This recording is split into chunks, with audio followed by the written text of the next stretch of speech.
नमस्कार साथियों। आज हमारा एक नया डिस्कशन नए भारतीय राजनीतिक विचारक और महान भारतीय दार्शनिक, अ, महान जो क्रांतिकारी मामले में भी हैं और कहीं न कहीं दर्शन के मामले में भी हैं क्रांतिकारी। तो आज हम उनका डिस्कशन करने वाले हैं। उनका नाम है श्री अरविंदो घोष। ठीक है। इनके बारे में आज हम पढ़ेंगे। इनके किस तरीके से एक कहीं न कहीं एक विशिष्ट और एक यूनिक सी जो ज़िंदगी है आईसीएस की, और उसको छोड़ करके वो कैसे एक योगी, एक ऋषि का जीवन जीते हैं, उसमें कैसे चले जाते हैं वो, पूरी की पूरी जो कहानी है इसको हमें पूरे कहीं न कहीं यहाँ पे इस डिस्कशन के माध्यम से समझना है। हमें पूरा काल क्रमानुसार उनका अध्ययन करना है और हर एक काल क्रम में उन्होंने किस प्रकार की घटनाओं को क्या है देखा है, उनके साथ कौन सी घटनाएं घटित हुई हैं, उन्होंने उसी कालक्रम में अपने जीवन काल में कौन से अलग अलग विचार दिए हैं, कौन कौन से सिद्धांतों का प्रतिपादन किया है, और कौन से दार्शनिक जो है अलग अलग एलिमेंट्स या तत्व उनके द्वारा प्रदत्त दुनिया को दिए गए हैं, दुनिया को सिखाए गए हैं। इस तरीके से हम क्या करेंगे, पूरे अरविंदो घोष का डिबेट डिस्कशन करेंगे कि किस तरीके के ये व्यक्ति हैं, व्यक्तित्व इनका, और किस तरीके का इनके राजनीतिक विचार देखने को मिलते हैं। ठीक है, तो चलिए स्टार्ट करते हैं। श्री अरविंदो घोष, राष्ट्रवाद के पैगंबर, उग्र विचारक और एक महायोगी। ये तीन वर्ड्स मुझे बहुत ही यूनिक लगे, जिस वजह से मैंने पूरा जब इनके बारे में अध्ययन करने के बाद जब मैं आप लोगों को कंटेंट ये प्रोवाइड करा रहा हूँ, या यहाँ पे जो डिस्कशन हम करेंगे, बहुत सारी क्लासेस करेंगे, बहुत सारा यहाँ पे डिबेट डिस्कशन होगा। हम यहाँ पे आलोचनात्मक मूल्यांकन करेंगे, समालोचनात्मक मूल्यांकन करेंगे, और एक एक समग्र दृष्टिकोण यहाँ पे तय करेंगे कि हाँ, ये व्यक्ति कहाँ खड़े हुए हैं, किस प्रकार की व्यवस्था इनके साथ आसपास बनी हुई है, या किस तरीके की व्यवस्था ये बनाना चाहते हैं। तो शुरुआती समय में हमें पैगंबर, राष्ट्रवादी, तो उसके बाद ये विचारक मिलेंगे, उग्र राजनीतिक विचारक मिलेंगे, फिर एक महायोगी के तौर पे देखने को मिलेंगे। काफी हद तक हम इनकी तुलना कहीं ना कहीं एम एन रॉय, अभी जो हम पढ़ के आए हैं उनसे कर सकते हैं क्या। तो आप देख सकते हो एम एन रॉय का जिंदगी जो या उनका जीवन जो रहा है वो मुख्य रूप से इसी प्रकार का रहा है कि उन्होंने शुरुआती समय में अपने जो शुरुआती समय है वो एक प्रकार के एक सशस्त्र विद्रोह आधारित राष्ट्रवादी क्रांतिकारी विचारक के रूप में दिया है। फिर उसके बाद वो मार्क्सवादी हो गए हैं, फिर उसके बाद वो मानववादी हो गए हैं या दार्शनिक हो गए हैं। इन्होंने अपने आप को योगी में परिवर्तित कर लिया, और इस तरीके से इनकी घटनाक्रम जो है जीवन का देखने को मिलता है। चलिए, सबसे पहले ये हमारे अरविंदो, इनका हम विस्तृत जीवन परिचय पढ़ेंगे। सबसे पहले तो इनका हमें पता होना चाहिए, जन्म इनका हुआ है 1872 और 1950 तक ये जीवन काल इनका रहता है। 1872 में इनका जन्म होता है। कहाँ होता है इनका जन्म, हमें पता होना चाहिए। बेसिक फंडामेंटल एक बात ये है कि 1872 में बंगाल में इनका जन्म होता है। शुरुआती समय इनका एक प्रकार से जो है, इनकी अपब्रिंगिंग, इनके घर में जो अपब्रिंगिंग होती है वो कोशिश ये की जाती है इनको अंग्रेज बनाया जाए। अंग्रेज बनाया जाए मतलब इनका शिक्षा दीक्षा पूरी अंग्रेजी भाषा में हो, इनको पढ़ाई लिखाई, इनको वैज्ञानिक चीजें सिखाई जाए, इनकी अंग्रेजी भाषा में जो है परिपक्वता विकसित की जाए, और इनको एक प्रकार का भारतीय अंग्रेज बना दिया जाए। लेकिन ऐसा होता नहीं है कम्प्लीटली। आपको पता है, जब किसी व्यक्ति को दबाव पूर्वक कोई और चीजें सिखाई जाती हैं तो हाँ, उसमें वो चीज तो नहीं आती है, लेकिन और जरूर वो है इनके अंदर एक योगी का भाव। ठीक है, आप देख ही सकते हो, इन्होंने अंग्रेजी संस्कृति को इतना जी लिया, देख लिया, समझ लिया कि उनको उनको उसके प्रति घृणा का भाव पैदा हो जाता है, और इस तरीके की भारतीय संस्कृति में वापस आकर के महान ऋषि के रूप में जीवन व्यतीत करते हैं। ठीक है, तो ओवरऑल हम इनके बारे में परिचय पढ़ेंगे। ठीक है, अभी तो ये जो स्टार्ट कर रहे हैं हम, एक बेसिक आपको अंडरस्टैंडिंग बता रहे हैं कि हाँ अरविंदो कौन, एक बेसिक दिमाग में परिचय आपके दिमाग में चला जाएगा। एक डिटेल परिचय भी हम देंगे, और डिटेल परिचय वो घटनाक्रम के आधार पे होगा, और उनके साथ साथ जो है उनके जो मौलिक जो विचार हैं वो कौन कौन से यहाँ पे चरण में देखने को मिल रहे हैं वो सब हम पढ़ेंगे। ठीक है, तो अब यहाँ पे अरविंदो घोष का जन्म कहाँ होता है, सबसे पहले हमें पता होना चाहिए। 1872 में कलकत्ता के एक प्रतिष्ठित परिवार में होता है। 15 अगस्त के दिन होता है। ठीक है, वो वही तारीख है जिस दिन हमारा देश आजाद हुआ। शिक्षा के बारे में बात करें तो प्रारंभिक शिक्षा, देखो पिता और उनकी जो माता है, खासतौर पर उनके पिता या परिवार कहें, बहुत ही प्रतिष्ठित है, बहुत ही पैसे वाला है, एक संपन्न परिवार है, समृद्ध परिवार है। तो इनकी प्रारंभिक और उच्च शिक्षा पूर्णतः ब्रिटेन जैसे बड़े देश में होती है, और बहुत ही जो है विकसित देश में होती है, और यहाँ पे कैम्ब्रिज यूनिवर्सिटी के अंतर्गत ये क्या करते हैं, अपनी पढ़ाई लिखाई पूर्ण करते हैं। के बाद क्या होता है, के बाद उन्होंने आईसीएस परीक्षा भी पास की है, और उसके बाद उन्होंने घुड़सवारी परीक्षा में भी जानबूझकर शामिल ना होकर सेवा से बाहर हो गए। सिंपल वर्ड्स में ये कहा गया कि आईसीएस परीक्षा की तैयारी की, एग्जाम निकल गया, घुड़सवारी नहीं ज्वाइन की, तो बाहर कर दिया जाता है क्योंकि उनकी इच्छा ही नहीं थी। फिर उसके बाद राजनीतिक जीवन के बारे में भी हम डिटेल में डिस्कस करेंगे। ये मैं बातें बता रहा हूँ जो अभी डिटेल में और हम पढ़ने वाले हैं। राजनीतिक जीवन को और डिटेल में पढ़ेंगे। 1893 में भारत लौटते हैं वापस से। उन्होंने बड़ौदा कॉलेज में सेवाएं दी, पढ़ाया वहां पे। 1905 में बंग भंग आंदोलन जो हुआ था, बंगाल का विभाजन हुआ 1905 में, लॉर्ड कर्जन के द्वारा किया जाता है। इसी के प्रतिरोध में, उसी विरोध में हमारे अरविंदो घोष इन्हीं शामिल होते हैं। आपको पता होगा, लाल बाल पाल और अरविंदो घोष, ये चार चौकड़ी जो थी ना, ये गरम दल के नेताओं की चौकड़ी थी। इन चारों नेताओं ने यहाँ पे क्या किया था, सबसे ज्यादा प्रतिरोध किया था यहाँ पे बंग भंग आंदोलन, बंग भंग का या फिर बंगाल का जो विभाजन है उसके माध्यम से आंदोलन को आगे बढ़ाने में। ठीक है। इसके बाद यहाँ पे सक्रिय राजनीति में आ गए वो पूर्ण रूप से। गरम दल यानी उग्र राष्ट्रवादी नेता बने। उन्होंने नारा दिया, नियंत्रण नहीं तो सहयोग नहीं। ठीक है, इस तरीके का नारा दिया जाता है उनके द्वारा। फिर उसके बाद और भी क्रांतिकारी गतिविधियां उनकी बढ़ती हैं। कुछ क्रांतिकारी गतिविधियों में लोटस एंड डैगर अनुशीलन समिति से भी जुड़ जाते हैं वो। लोटस एंड डैगर एक संगठन है जो कि क्रांतिकारी गतिविधियों से जुड़ा हुआ है। अनुशीलन समिति आपको पता है बाघा जन से जुड़ा हुआ है। तो इन बड़े बड़े संगठनों से जुड़ करके ये क्या करते हैं, क्रांतिकारी गतिविधियों को बढ़ावा देते हैं। ये पूरी पूरी तरीके से क्रांतिकारी संगठन था। ठीक है। क्रांतिकारी गतिविधियों मतलब खून खराबा, हिंसा, हथियारों के माध्यम से देश में क्या लाना, स्वाधीनता लाना, स्वराज की प्राप्ति करना।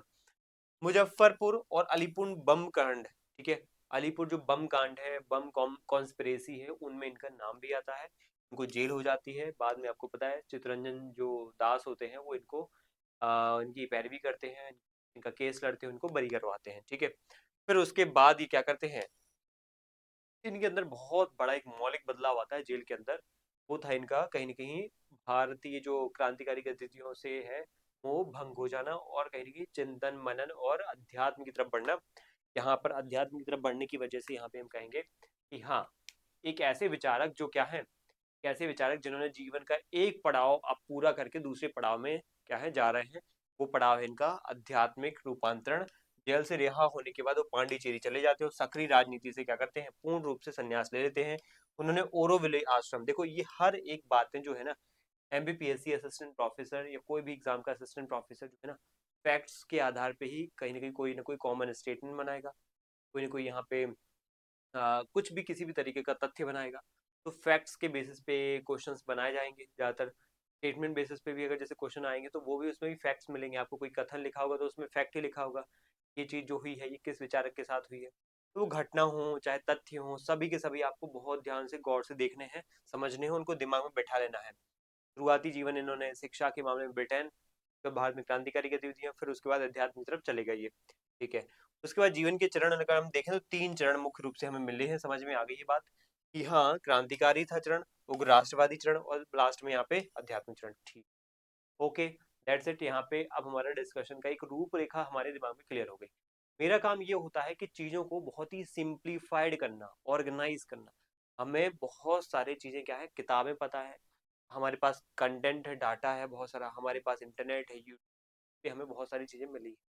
लेकिन मेरा उद्देश्य यहाँ पे ये है कि आपको ये बताऊं कि हाँ, अरविंदो घोष जैसे चिंतक भी एक ऑर्गेनाइज वे में आप अगर पढ़ोगे, आप एक उनको एक बिल्कुल लाइफ की उनको एक प्रॉपर सीक्वेंसिंग में पढ़ोगे, कार्यक्रमानुसार पढ़ोगे, तो आपको एक एक चीज उनकी याद हो सकती है। ऊट पटांग तरीके से हर एक टीचर आपको पढ़ा देता है, उनका ये था विचार, उनका ये विचार था, उनका ये थॉट था, ये आध्यात्मिक विचार था, लेकिन ऑर्गेनाइज नहीं है, बहुत ही ऊट पटांग बिखरा हुआ है। राजनीति विज्ञान का असली में अस्तित्व इसीलिए है क्योंकि जब सिद्धांतों को हम क्या है क्रमबद्ध कर देते हैं, उनको बहुत ही वैज्ञानिक ढंग से क्रमबद्ध तरीके से पढ़ते हैं, तभी वो राजनीतिक जो सिद्धांत है ना वो ही विज्ञान में तब्दील हो पाते हैं। फिर ये मेरा उद्देश्य यहाँ पे सिर्फ राजनीतिक चीजें बताना नहीं है, राजनीतिक विज्ञान की चीजें बताना है। और विज्ञान अपने आप में क्या होता है, क्रमबद्ध होता है। और यहाँ पे अगर हम वैज्ञानिक एक विचारक पढ़ रहे हैं, राजनीतिक विज्ञानी के बारे में पढ़ रहे हो, तो क्रमबद्धता होना चाहिए, उसके विचारों की क्रमबद्धता होना चाहिए, उसके घटनाक्रमों की क्रमबद्धता होना चाहिए, जीवन चरणों की क्रमबद्धता होना चाहिए, तभी जाकर के एक जो साधारण सा विद्यार्थी है वो समझ पाता है कि हाँ, आखिर आपको या फिर जो विचारक के बारे में जो अध्ययन कर रहा है, हाँ, वो इतनी गहराई में ये कर रहे हैं, इतनी गहराई में वो सोच रहे हैं, इतनी गहराई में वो कोई ना कोई सिद्धांत का प्रतिपादन कर रहे हैं, तो वो हमें दिमाग में क्लियर होगा। चलिए, अब यहाँ पे इनके जीवन के अलग अलग जो चरण हैं उनकी हम बातों को समझेंगे। जीवन के चरण हम यहाँ पे क्या है, चरणबद्ध तरीके से पढ़ेंगे। क्या होगा, जीवन का एक पहला चरण है, जीवन का दूसरा, तीसरा, चौथा, तो समय के अनुसार उनके जो है जीवन की घटनाक्रम किस किस दिशा में रहे। हमें गांधी जी, हमें अलग अलग जो विचारक है वो याद क्यों रहते हैं, क्योंकि हमने उनका जीवन परिचय से लेकर के पूरे अंत तक, वो कहाँ उन्होंने पढ़ाई की, कहाँ उन्होंने शिक्षा प्राप्त की, कहाँ उन्होंने यहाँ पे काम किया, दक्षिण अफ्रीका गए, फिर उसके बाद भारत वापस आए, तो ये सब घटनाक्रम एक एक जगह के हमें पता होते तब जाके वो याद है हमें। महात्मा गांधी के ए टू जेड हमें चीजें पता है, लेकिन अगर हमने इनके बारे में भी ऐसा चीजें पढ़ ली तो इनके साथ न्याय होगा। अगर हमने ऐसे महान अरविंदो जैसे विचारक के बारे में डिटेल में, उतनी ही डिटेल में अगर अध्ययन नहीं किया, तो ये इनके साथ अन्याय है। आप प्रोफेसर ना बनो या ना बनो, लेकिन आपको एक महत्व इनका पता होना चाहिए कि ये कितने महत्वपूर्ण है। अगर भारतीय दर्शन को एक अलग ही ऊंचाई पे ले जाने का काम किया तो इन्होंने किया है वाकई। हम इनको समझेंगे जब, तो हमें वाकई नए नई चीजें पता चलेंगी। एम एन रॉय को भी हमने बहुत बड़ी तरीके से क्या है इग्नोर किया है, हमारे भारतीय राजनीतिक जो अलग अलग अध्ययन है, एकेडमिक बुक्स हैं। एम एन रॉय जैसे विचारक भी बहुत महत्वपूर्ण है हमारे देश के लिए। तो उनके बारे में मैंने डिटेल में 5 से 6 क्लासेस ली हैं, आप लोगों ने अगर देखी ना हो तो उनको देखिए जरूर। तो इनके बारे में भी हम उसी तरीके से पढ़ेंगे, डिटेल अध्ययन करेंगे, लगभग 5 से 6 7, हो सकेंगे तो 10 क्लास भी करना पड़े तो वो भी करेंगे हम। ठीक है। तो हमारी आज पहली क्लास हो रही, समझिए इनके बारे में, क्या ये जीवन में क्या करते हैं, इनके क्या योगदान रहते हो, जीवन को कैसे, इन्होंने दुनिया को कैसे बदलने का काम किया, भारत को या दुनिया को कैसे बदलने का काम किया। अति मानव जैसे सिद्धांत दिए इन्होंने, सुपरमैन जैसे या सुपर ह्यूमन जैसे सिद्धांत। ठीक है। ये सुपर ह्यूमन कौन बनेगा, हम ही तो बनेंगे, लेकिन कैसे बनेंगे ये इन्होंने बताया है। ठीक है। सबसे पहले बचपन की बात करें, पश्चिमी शिक्षा की बात करें, इंग्लैंड प्रवास की बात करें, तो ये इनका शुरुआती समय रहता है 1872 से 1893 का। सबसे पहली बात तो हम यही करेंगे कि ये उनका समय जो है ना पूरी तरीके से कैसा है, पश्चिमी रंग में रंगने वाला समय था। इसमें वो उनका ज्यादा जीवन कैसा रहता है, पश्चिम की दुनिया से प्रभावित रहता है। उसके बाद हम यहाँ पे डिटेल में अगर जाएं तो पहली बात तो हमें यही पता होना चाहिए कि सर शुरुआती जो है ये इनका जन्म कहाँ होता है ये बताइएगा, फिर उसके बाद आगे चलते हैं। सबसे पहले हम बात करें तो उनके जन्म की, तो 15 अगस्त 1972 को इनका जन्म होता है। कहाँ होता है, कलकत्ता में। और इनके पिता का नाम रहता है डॉक्टर कृष्णधन घोष, और बड़े अंग्रेज भक्त थे ये। अब अंग्रेज भक्त लिखने का क्या मोटिव है मेरा यहाँ पे, अंग्रेज भक्त यहाँ पे सिंपल वर्ड में आपको ये बताने की कोशिश की जा रही है कि अंग्रेजी संस्कृति, अंग्रेजी शिक्षा संस्कृति, अंग्रेजी पहनावा, अंग्रेजी जो सरकार है उसके बहुत बड़े प्रशंसक इनके पिता कृष्णधन घोष माने जाते हैं। ठीक है। इसी वजह से उनको लग रहा था कि उनके जो पुत्र हैं, क्या नाम है जिनका, अरविंदो घोष, कृष्णधन घोष के बेटे अरविंदो घोष भी क्या करें, पाश्चात्य संस्कृति की तरफ जाएं, इंग्लैंड की जो शिक्षा है, पद्धति है, उसको अपनाएं। भारतीय जो कल्चर है, भारतीय संस्कृति है, बहुत ही हीन है, बहुत ही पिछड़ा हुआ है, बहुत ही निकृष्ट स्तर का है, उसको छोड़ें। इस तरह के विचार रहते हैं, इनको भेज दिया जाता है इंग्लैंड। तो इंग्लैंड जब भेज दिया जाता है 7 वर्ष की उम्र में, बताइए 7 वर्ष की उम्र में इनको इंग्लैंड भेज दिया जाता है। और वहां पे ही इनकी बचपन से ही शिक्षा होती है, वो स्कूल वाली शिक्षा ही इनकी बचपन से हो रही है। कहाँ पे हो रही है, इंग्लैंड में। भारतीय शिक्षा का, भारतीय संस्कृति का प्रभाव इन पर ना पड़ जाए, कैसे भी करके थोड़ा सा भी ये भारतीयता ना सीख जाए, इसलिए वो पढ़ाई के लिए बचपन से इंग्लैंड में भेज देते हैं। उसके बाद होता क्या है, उसके बाद होता ये है कि जब वो इंग्लैंड में होते हैं तो वो बहुत सारी शिक्षाएं वगैरह, शिक्षा दीक्षा जो है इंग्लैंड में ही करेंगे। अब बचपन में तो प्रतिरोध कर नहीं देंगे, क्योंकि समझ ही नहीं, 7 वर्ष की आयु है, जहां माता पिता ने भेज दिया वहां चले जाएंगे। अरविंदो घोष वहां जाते हैं, लंदन में पढ़ाई करते हैं, कैम्ब्रिज यूनिवर्सिटी में। लैटिन लैंग्वेज, ग्रीक, फ्रेंच, अंग्रेजी, इन जो भाषाएं हैं, इन भाषाओं को जबरदस्त उनको ज्ञान हो जाता है। और फिर उसके बाद आईसीएस परीक्षा भी देते हैं। आईसीएस परीक्षा वही इंडियन सिविल सर्विस, जो आज की ऑल इंडिया सर्विसेज आपने पढ़ा होगा। यूपीएससी जैसी बड़ी संस्थाएं क्या करती हैं, all India services, IAS IPS जैसी बड़ी बड़ी एग्जाम्स को कंडक्ट करवाती हैं, उसके बाद सिलेक्शन होता है। तो उसी क्रम की एक परीक्षा होती थी आईसीएस, जो कि लंदन में ऑर्गेनाइज होती थी। और उसको यहाँ पे भारत में भी देखा जाता था समय के साथ। भारत में भी इलाहाबाद वगैरह में, दिल्ली वगैरह में, बाद में भारत में भी शिक्षा, इस परीक्षा की जो एग्जाम है, जो परीक्षा है, वो यहाँ पे होने लगी। सेंटर मतलब भारत में ही बनाए जाने लगे। खैर, लेकिन आईसीएस परीक्षा ही दुनिया में मतलब देते हो, दुनिया की सबसे कठिन उस समय की परीक्षा थी, जो इंडियन सिविल सर्विस कहलाती थी। इसमें पास भी हो गए, वो क्या हो गए, पास हो गए। विद्रोह की चिंगारी उन्होंने पहली बार इस परीक्षा के बाद की, वो थी कि जब अंग्रेजों की नौकरी उन्होंने ज्वाइन, मतलब पास तो कर ली, लेकिन ज्वाइन नहीं की उन्होंने। इसके लिए उन्होंने जानबूझकर क्या किया, वहां की जो घुड़सवारी की एक प्रक्रिया होती थी, मतलब सिखाया जाता है, जो कैडेट्स होते हैं, जो यूपीएस या जो सिविल सर्विस का जो ये आईसीएस एग्जाम पास करके आए हैं, उनको घुड़सवारी सिखाई जाती है। उस जमाने में घुड़सवारी बहुत ही महत्वपूर्ण क्या है, व्हीकल, वाहन होता था। बड़े बड़े जो अंग्रेज अधिकारी होते थे वो घुड़सवारी के माध्यम से इधर से उधर गमन करते थे, आवागमन करते थे। तो घुड़सवारी एक बहुत अहम हिस्सा होता था। अगर जिसने इसमें शामिल नहीं हुआ तो उसको फेल मान लिया जाता था। अगर आपने घुड़सवारी नहीं सीखी, आईसीएस परीक्षा पास करने के बाद, रिटन एग्जाम करने के बाद घुड़सवारी नहीं सीखी, तो आपको बाहर कर दिया जाएगा। उन्होंने जानबूझ के नहीं सीखी कि मुझे जानबूझ के बाहर कर दिया जाए और मुझे ये अंग्रेजों की क्या है नौकरी, उनका नौकर बन के ये नौकरी ना करना पड़े, इसलिए वो खुद क्या है त्याग देते हैं। अच्छा, एक और बात है, अंग्रेज जो है यहाँ पे बहुत बड़ा भेदभाव नौकरी के अंदर भी करते थे। अंग्रेजी जो अधिकारी होंगे, अंग्रेज लोग होंगे, वो अगर आईसीएस क्वालिफाई करेंगे उनको स्पेशल प्रिविलेज मिलेंगे। लेकिन भारतीय अगर कोई करेगा तो कोई स्पेशल प्रिविलेज नहीं दिया जाता था, कोई विशेषाधिकार नहीं था। उनको ज्यादा अधिकार है, उनको यहाँ पे भारतीयों को कम अधिकार है। चरण अब दो आता है जीवन का। उनका एक चरण हमने समझ लिया, जन्म होता होता है 1872 में 15 अगस्त के दिन। कहाँ शिक्षा होती है, इंग्लैंड में शिक्षा होती है। बचपन से ही उनके कृष्णधर जो घोष होते हैं वो उनको इंग्लैंड में भेज देते हैं, शिक्षा बचपन की वही हुई। उसके बाद जीवन उन्होंने जो है इंग्लैंड में ही गुजारा। आईसीएस परीक्षा पास की, घुड़सवारी नहीं की, जानबूझ करके घुड़सवारी ना करने से आईसीएस में उनको फेल मान लिया जाता है।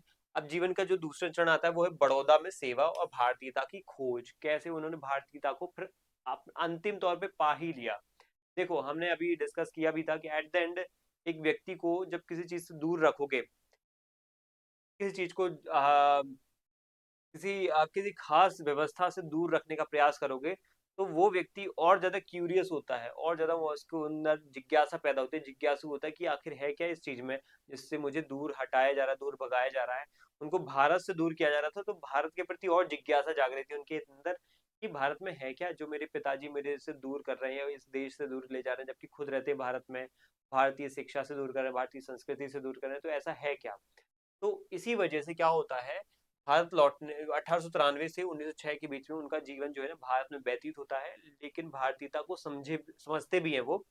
यहाँ पे कोई क्रांति नहीं करेंगे, लेकिन भारतीयता को समझेंगे। आखिर भारतीय संस्कृति क्या है, भारतीय लोगों का जो कल्चर है, वो समाज है, समुदाय है, प्रथाएं हैं, रीतियां हैं, ये है क्या। 7 वर्ष की आयु में कोई बच्चा अगर बाहर रह रहा है तो उसको भारत के बारे में ज्यादा नॉलेज नहीं है। वो भारत में आकर के समझेगा, वो क्यूरियस भी है और जिज्ञासु भी है। को अब पता चलेगा, अच्छा भारत में ऐसा भी होता है, अच्छा सती भी होता है कुछ, अच्छा यहाँ पे बाल विवाह भी होता है। ठीक है, ये चीजें अब जाके देखेंगे वो। तो बाहर लौटने के बाद उनकी तैयारी की जो है ना, ये उनका समय था। अब भारतीयता की खोज करेंगे। वहाँ नौकरी भी कर लेते हैं बड़ौदा रियासत, बड़ौदा गुजरात में। आपको पता होना चाहिए गायकवाड़ जो मराठी के एक अहम हिस्सा होते हैं, सामंत होते हैं गायकवाड़। वैसे जैसे होलकर हैं, सिंधिया हैं, वैसे ही गायकवाड़ रियासत के राजा वहाँ पे राज करते थे।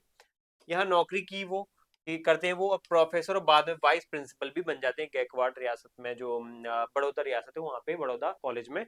उसके बाद भारतीयता से उनका अनुभव ऐसा होता है कि वहाँ उन्होंने पहली बार संस्कृत को पढ़ा, बंगाली को पढ़ा, भारतीय शास्त्रों का अध्ययन किया गहराई से, और महसूस हुआ कि भारत की संस्कृति कितनी महान है। पहला दिमाग में उनके पॉइंट यही आता है कि भारतीय संस्कृति कितनी महान है, लेकिन कितने निकृष्ट तरीके से इसको दुनिया के सामने दिखाया जा रहा है, समझाया जा रहा है। एक्चुअल में अगर कोई भारतीय नहीं है, तो अगर वो बाहर विदेश में रह रहा है, तो उसको भारत बहुत ही नकारात्मक दिशा में जाता हुआ देश दिखेगा, और निकृष्ट एक बहुत ही नकारात्मक भावना होंगी। लेकिन ऐसा वास्तविकता में नहीं है, ये अंग्रेजों की चाल है। हमारा देश बहुत ही उन्नत है, बहुत ही रिच है, समृद्ध है, संस्कृति के मामले में, समाज के मामले में, और धर्म ग्रंथों, पौराणिक ग्रंथों और हमारे आध्यात्मिक ग्रंथों के मामले में। तो ये चीज उनके अंदर बैठ जाती है, फिर भारतीयता का परिचय उनका होता है। और लेखन के मामले में वो बहुत ही एडवांस फिर अपना जो है विकास करते हैं। लेखन के मामले में जैसे हम अगर बात करें, तो उन्होंने अब फिर क्या करेंगे, जब भारतीय संस्कृति को समझेंगे तो लेखन कार्य करेंगे। लेखन कार्य में क्या होता है, कोई व्यक्ति अगर किसी चीज से परिचित हो रहा है तो उसके खुद के एक विचार पनपते हैं, खुद का विचारों क्या होता है, विकास होता है। तो वो यहाँ पे क्या करते हैं, कुछ लेखन काम करते हैं, कुछ अलग अलग चीजों को लिखते हैं। अगर मैं यहाँ पे कुछ खास बातों को बोलूँ तो यहाँ पे इंदु प्रकाश का नाम आता है। ठीक है, जैसे यहाँ पे इंदु प्रकाश नाम की एक बहुत ही महत्वपूर्ण पत्रिका है उनकी। ये पत्रिका क्या करते हैं, इस पत्रिका में न्यू लैम्प फॉर ओल्ड, पुराने के लिए नए दिए शीर्षक से लेख लिखते हैं। और इसमें उन्होंने कांग्रेस के जो नेता थे ना, उनको भीख मांगने वाला कह दिया। ठीक है, मतलब यहाँ से उनकी जो है क्रांतिकारी विचारों की शुरुआत हो जाती है। यहाँ वो क्या कहते हैं, इस Indu Prakash new lamp for old इस पत्रिका में टाइटल से कुछ बातें लिखते हैं, कुछ मतलब विशेष एडिटोरियल्स लिखते हैं न्यू लैम्प फॉर ओल्ड्स। और इसमें कहते हैं कि ये जो भारतीय लोगों के द्वारा ये बनाई गई व्यवस्था है कांग्रेस पार्टी, उसमें जो नेता है ये कर क्या रहे हैं, ये भीख मांग रहे हैं, याचिका कर रहे हैं, प्रार्थनाएं कर रहे हैं लोगों से, अंग्रेजों से क्या कर रहे हैं, प्रार्थनाएं कर रहे हैं, और लोगों से और भी इकट्ठे लोगों को करते हैं हर साल, और सबसे भीख मंगवाने का काम करते हैं। ये इन्होंने बात बोली, इस तरीके से क्रिटिसाइज किया इन्होंने कांग्रेस को। उसके बाद भवानी मंदिर नाम का एक जो है पत्रिका, यहाँ पे पुस्तक के माध्यम से इन्होंने क्रांतिकारियों के लिए एक ब्लू प्रिंट तैयार किया कि आखिर तुम लोगों को क्या करना चाहिए। ब्लू प्रिंट मीन्स एक प्लान, एक योजना, कि आखिर तुम लोगों को किस दिशा में जाना चाहिए, किस चीज को पहले करना चाहिए, किस चीज को बाद में करना चाहिए। सबसे पहली प्रायोरिटी वाला काम क्या होता है, संगठित होना। फिर उसके बाद क्या करना, उसकी प्लानिंग करना, ठीक है, आपने पढ़ा भी हुआ पब्लिक एडमिनिस्ट्रेशन में। तो संगठित होकर के प्लानिंग करना, उसके बाद यहाँ पे क्या करना, उस चीज को कहीं ना कहीं यहाँ पे क्या करना, जो है अंजाम देने के लिए अलग अलग जो है व्यवस्थाएं बनाना, चाहे आप लोगों को रखो, हायर करो, ठीक है। इन सब का ब्लूप्रिंट उन्होंने तैयार किया, हथियारों को कैसे इकट्ठा किया जाएगा, इन सब का ब्लूप्रिंट यहाँ पे इकट्ठा तैयार करते हैं। और भवानी मंदिर नाम की जो इनकी किताब है उसमें इन्होंने विकसित तरीके से, व्यवस्थित तरीके से यहाँ पे लिखा है। इसके बाद हम आगे बात करें तो यहाँ पे एक और चीज आती है, वो है थर्ड फेज, ठीक है। अब तीसरा चरण स्टार्ट होता है जीवन का उनका। इसमें वो क्या करते हैं, सक्रिय जो राजनीति है, मुख्य रूप से अब बड़ौदा में पढ़ाने लिखाने का काम छोड़ देंगे। गायकवाड़ रियासत के अंतर्गत जो उन्होंने कॉलेज में पढ़ाने का काम किया है वो अब बंद करेंगे। अब क्या करेंगे, अब वो उग्रवादी नहीं, तूफानी दौर उनका आएगा, अब होंगे वो उग्र, बहुत ही एग्रेसिव पॉलिटिक्स जो है वो करने की कोशिश करेंगे। 1906 से 1910 के बीच में होता है। होता यह है कि उनके जीवन का सबसे चर्चित और सबसे बड़ा राजनीतिक दौर माना जाता है। इसमें वो क्या करते हैं, बंगाल विभाजन जो हुआ था ना 1905 में लॉर्ड कर्जन के टाइम पे, लॉर्ड कर्जन ने बंगाल को बांटा था, तो अरविंदो ने नौकरी छोड़ करके कलकत्ता में क्या किया, आ गए और आंदोलन में कूद पड़े। यही बंगाल विभाजन बहुत सारे देशी क्रांतिकारियों के लिए क्या था, एक बहुत बड़ा एक चिंगारी का काम करता है, उनको क्रांति में लाने के लिए, उनको उग्रवादी क्रांतिकारी बनाने में। चाहे आप एम एन रॉय को देख लो, हमने पढ़ा था कैसे सशस्त्र विद्रोह के लिए तैयार रहते हैं।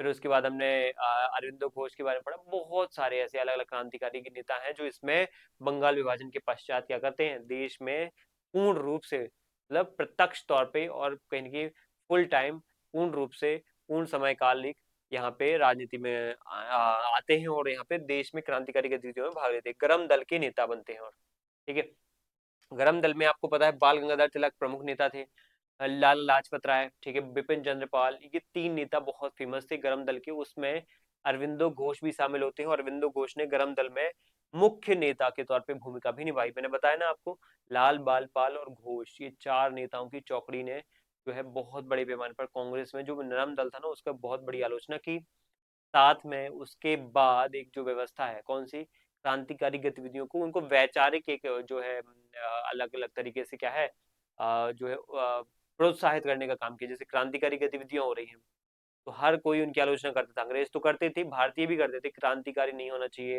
हिंसा नहीं होना चाहिए, शांतिपूर्ण ढंग से काम होना चाहिए।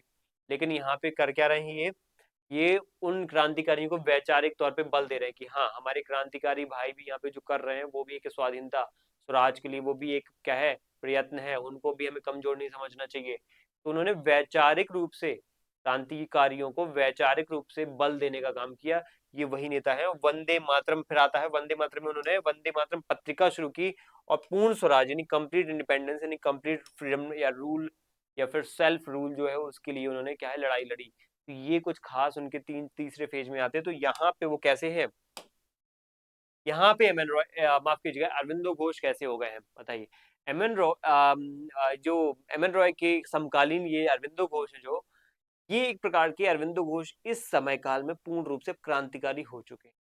एक जमाने में जो व्यक्ति क्या था, भारत से परिचित नहीं था, शिक्षा अंग्रेजी में हुई थी, लैटिन भाषा, फ्रेंच, जर्मन, स्पेनिश उसको सब आती थी, लेकिन वो सब त्याग करके आईसीएस परीक्षा भी क्वालिफाई कर लेता है, घुड़सवारी के माध्यम से त्याग करके वो भारत में जैसे तैसे एंटर करता है, और भारत में कॉलेज में पढ़ाता है। उसके बाद पूर्ण रूप से वहां पे बंगाल विभाजन की गतिविधि देख करके पूर्ण रूप से राजनीति में आ जाता है, और राजनीति में उग्र रूप से जो है क्रांतिकारी गतिविधियों को वैचारिक महत्व देता है।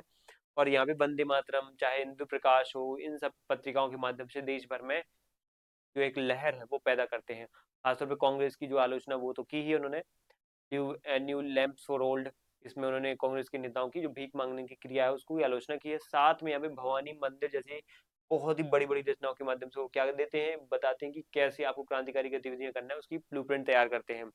इसके बाद अलीपुर बम कांड, ये उनके जीवन का सबसे बड़ा टर्निंग पॉइंट था। क्या टर्निंग पॉइंट था अलीपुर बम कांड? अलीपुर बम कांड में ये था कि 1908 में, माफ कीजिएगा 1908 में क्रांतिकारियों ने मुजफ्फरपुर में बम फेंका। अब इसको मुजफ्फरपुर कांड भी बोलते हैं, ये भी आप लोगों को पूछा जा सकता है, मुजफ्फरपुर कांड और अलीपुर बम षड्यंत्र है। तो कॉन्स्पिरेसी ये मुजफ्फरपुर में हुई थी। आज के समय में आप देख सकते हो इसको बिहार के आसपास के रीजन में। तो यहाँ पे ये क्रांति ये माफ कीजिएगा कांड या फिर एक कॉन्स्पिरेसी होती है, और बम फेंकने का उनके ऊपर क्या होता है, क्रांतिकारियों ने बम फेंका है, और शक के आधार पे यहाँ पे अरविंदो को भी गिरफ्तार कर लिया, तो 1 साल तक की जेल में उनको रखा जाता है, 1 साल तक उनको जेल में रखा जाता है, यानी कि वो केस उनका चल रहा होता है। ठीक है, तो कहने वाली बात है ये उनके जीवन का टर्निंग पॉइंट था। इसमें 1908 में उनके साथ एक कुछ क्रांतिकारियों ने यहाँ पे बताया जाता है कि मिल करके उन्होंने अलीपुर षड्यंत्र जो है इसको जो है कॉन्स्पिरेसी को अंजाम दिया। उसके बाद उनको गिरफ्तार करने के बाद 1 साल तक जेल में रखा जाता है, लेकिन यहाँ पे बताया जाता है कि वो उसमें प्रत्यक्ष तौर पे शामिल नहीं थे। कई सारे लोग बोलते, कुछ लोग बोलते हैं शामिल थे, कुछ बोलते नहीं शामिल थे। यहाँ पे अल्टीमेटली होता ये है कि जेल में परिवर्तन होता है, चरण 3 का ही टाइम है राजनीति में, जब वो सक्रिय रूप से थे, तो अलीपुर जेल में उन्हें भगवान कृष्ण के दर्शन होते हैं यहाँ पे। अब ये एक उनके जो है जीवन का बहुत बड़ा एक घटनाक्रम है, जब जेल में अलीपुर जेल में होते हैं अलीपुर बम षड्यंत्र के बाद, तो भगवान कृष्ण के उनको क्या होते हैं, दर्शन होते हैं, अनुभूति होती है एक अंदर से उनको, और यहीं से उनका मन जो है राजनीति से पूर्ण रूप से हट जाता है और अध्यात्म की ओर चला जाता है। और उनके जो वकील थे वो थे CR दास। CR दास, अब देखो एक बहुत बड़ा कोइंसिडेंस कह सकते हो, जिस व्यक्ति ने अलीपुर षड्यंत्र जैसा बम षड्यंत्र जैसा काम किया हो उसको बचना बहुत मुश्किल था, या कहीं कि जेल से निकलना बहुत मुश्किल है, काला पानी की सजा भी हो सकती है।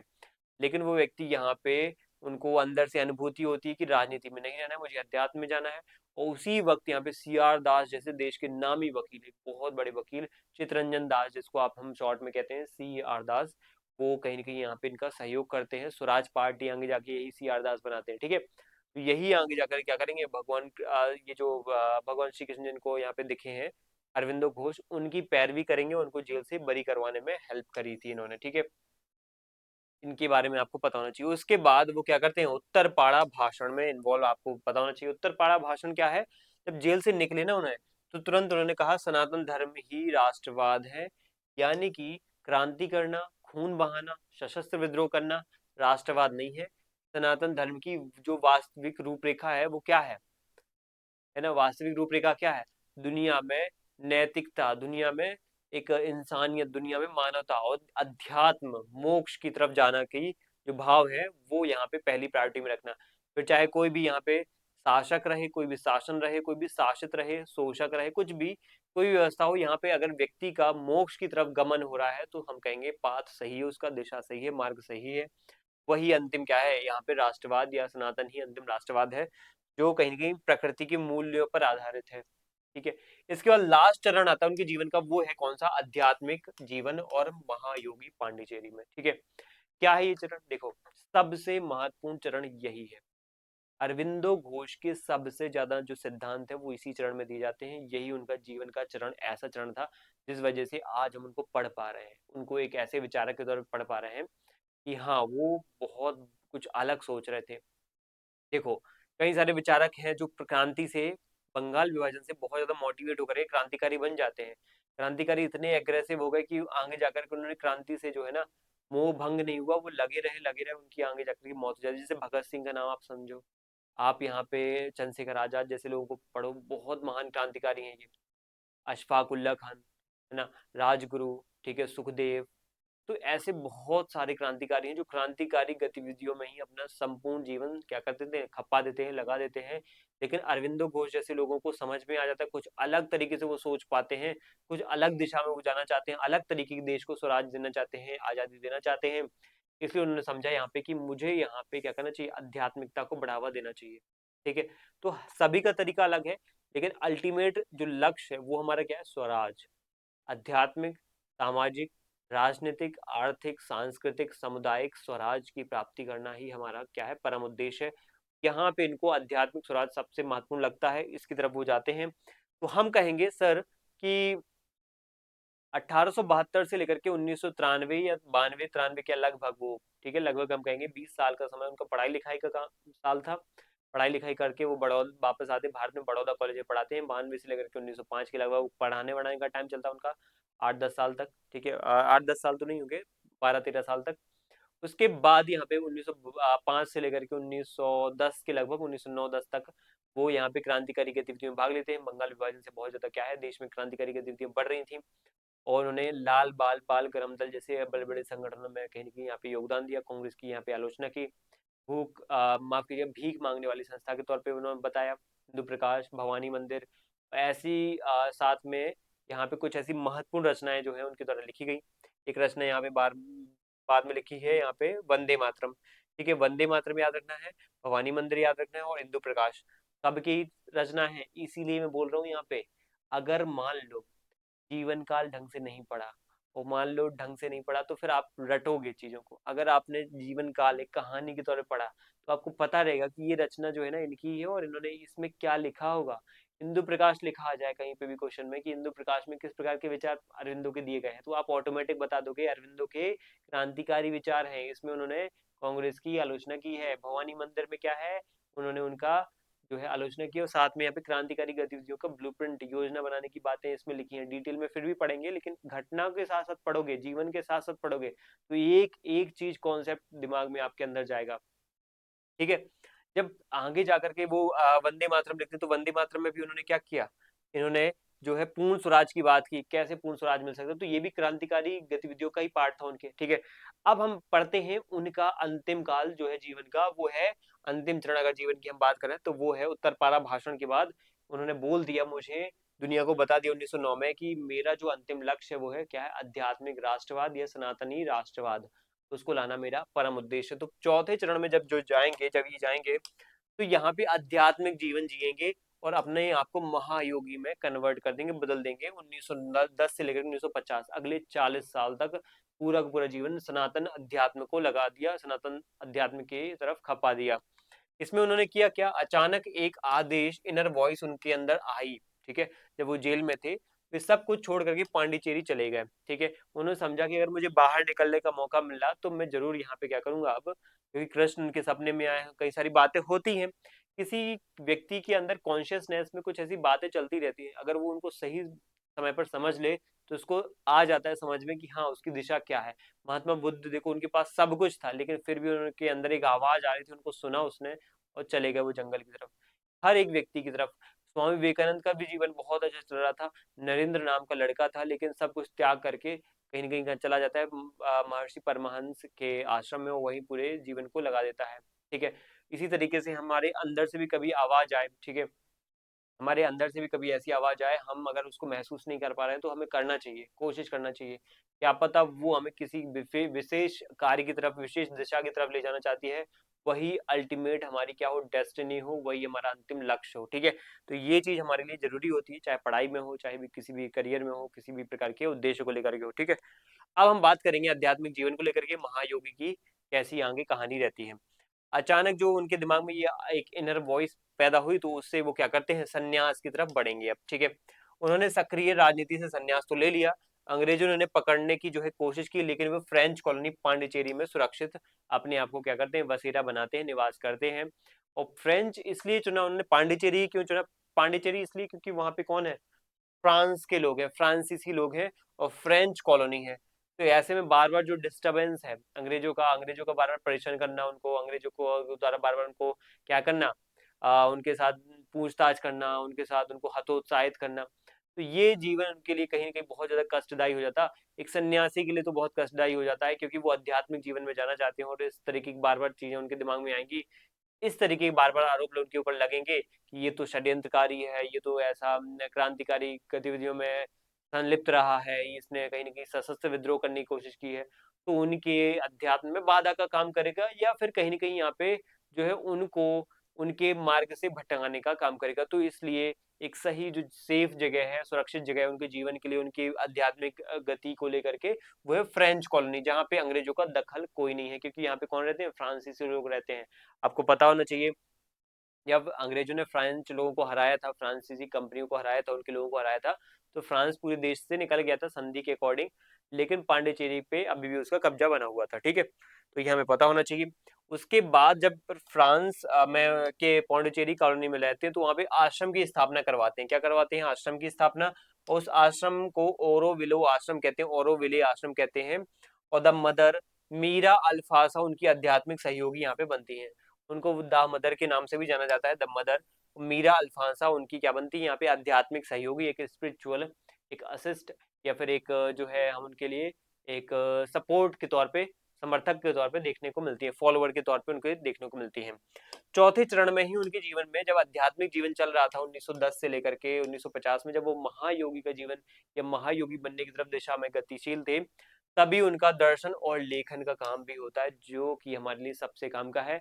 इसी के माध्यम से उनके जो है अलग अलग विचार पनपेंगे। अब सबसे पहले समग्र योग यानी इंटीग्रल योगा, इसका सिद्धांत दिया उन्होंने।